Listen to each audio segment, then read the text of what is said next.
Practical number 18. Check the output waveform of L, C and pi filters on CRO with rectifier circuit. In this practical, this is the circuit diagram. ही circuit diagram आहे. Half wave रेक्टिफायरसाठी ही आहे full wave rectifier with capacitor filter and with capacitor filter. These are the filters: LC filter, CLC filter, L filter. First half wave रेक्टिफायरमध्ये transformer connect केलेला आहे, एक single diode connect केलेला आहे, कॅपॅसिटर कनेक्ट केलेला आहे आणि रेजिस्टर कनेक्ट केलेला आहे. यामध्ये पॉझिटिव्ह हाफ सायकलमध्ये डायोड कंडक्ट होतो आणि व्होल्टेज दिसतं पॉझिटिव्ह पीकमध्ये. कॅपॅसिटर फिल्टर आउटपुट जे आहे ते रेक्टिफाय करतं आणि अनवॉन्टेड सिग्नल जो आहे तो स्किप करून प्युअर DC आउटपुट देतं. सेम फिल्टर आपण त्या पर्पजसाठीच यूज करतो. पल्सेटिंग DC आउटपुट जे आहे आपल्याला प्युअर DC आउटपुट मिळण्यासाठी आपण फिल्टर यूज करतो. फुल वेव रेक्टिफायरमध्ये D1 आणि D2 डायोड यूज केलेला आहे. याच्यामध्ये फर्स्ट पॉझिटिव्ह पिकला D1 डायोड कंडक्ट होतो, त्याच्यानंतर सेकंड जो निगेटिव्ह पिक असतो साईन वेवचा त्यामध्ये D2 डायोड कंडक्ट होतो, त्यामुळे आपल्याला फुल वेव आउटपुट मिळतं. दोन्ही पण पॉझिटिव्ह आणि निगेटिव्ह सायकलला फुल आउटपुट मिळतं, म्हणून ते फुल वेव रेक्टिफायर आउटपुट. हे आपलं सर्किट आहे.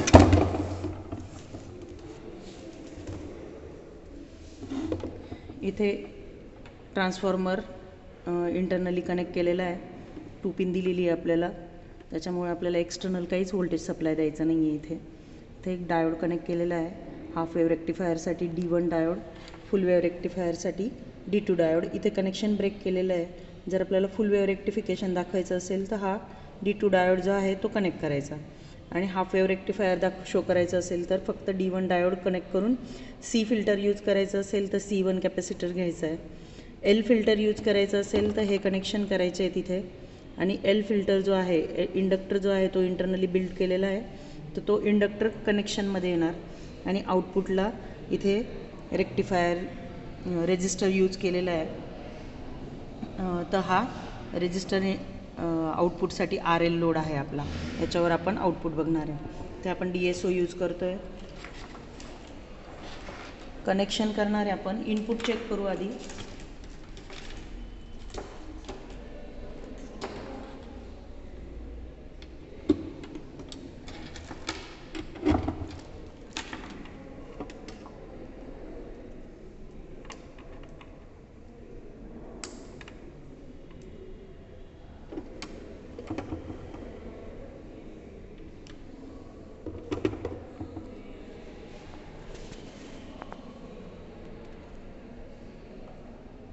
साईन वेव इनपुट आहे.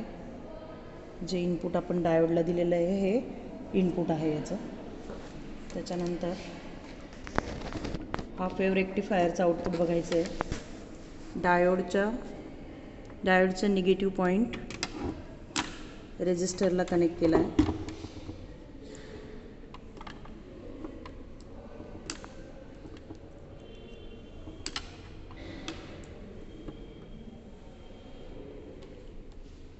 आता रेजिस्टरच्या अक्रॉस आपण हाफ वेवचं जे आउटपुट आहे ते चेक करणार आहे.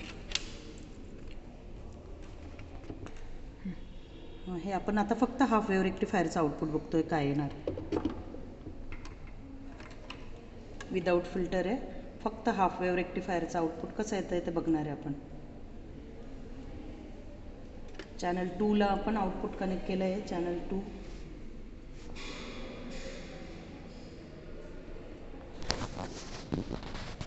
हे चॅनल 2चं हाफ वेव रेक्टिफायरचं आउटपुट. तर हे आपल्याला मेजर करायचं असेल तर चॅनल 2चं पीक टू पीक जे व्होल्टेज आहे ते आपण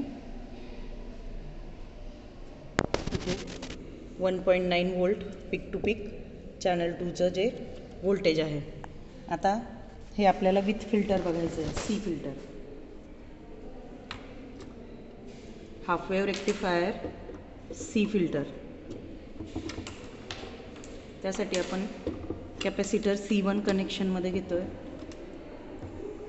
C1 कनेक्ट केला आहे, त्याच्यानंतर त्याचा अदर टर्मिनल रेजिस्टरला कनेक्ट केला आहे आणि इथे आपण आउटपुट बघणार सी फिल्टर,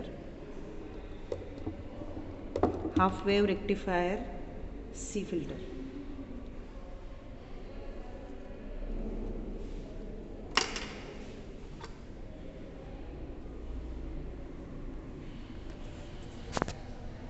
तर हे जे आउटपुट आहे हे हाफ वेव रेक्टिफायर सी फिल्टरचं आउटपुट आहे. त्याचं व्होल्टेज इथे शो करत आहे